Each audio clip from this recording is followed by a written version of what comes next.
what is the best way to build credibility? For me, email is still the best way to build your credibility because those seemingly simple email, you can build credibility there and trust. Remember yung kilite principle, know, like, and trust. People who are gonna do business that they know, they like, and they trust. The tools that we primarily use there is email. Kasi ang social media, kanya-kanya eh. May mga taong hindi naman komportable sa video. They don't wanna share their private life. So that's okay. So we can use email. So, pagdating sa email, ano yung laman nila? Well, ano ba yung mga gusto nilang matutunan?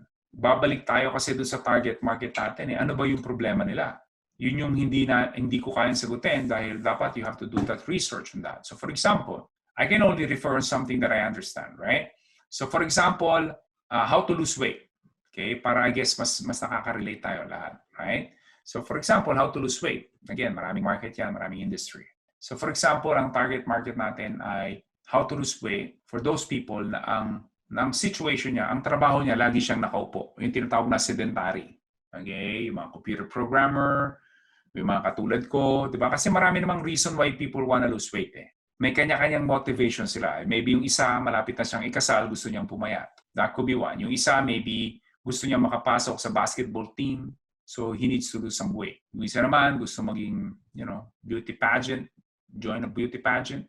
It depends. So for example, ang target market natin, tao who wanna lose weight, but the thing is, yung work niya is lagi siyang nakaupo. So you can start to talk about those things. Like simple exercises that you can do from home without equipment, right? Or maybe keto diet, you match with your simple exercises. Put yourself on their shoes. And then from there, marirealize mo yung mga problem and challenges nila. And then from there, you can come up with email that builds relationship. And by the way, it's like 80% entertainment.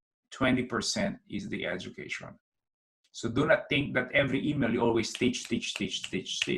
No, sometimes you just entertain. You tell them story. Inspire them. Make them feel that you are with them. Wait, before you go, do not forget to click that red subscribe button below. Appreciate it. Thank you for watching.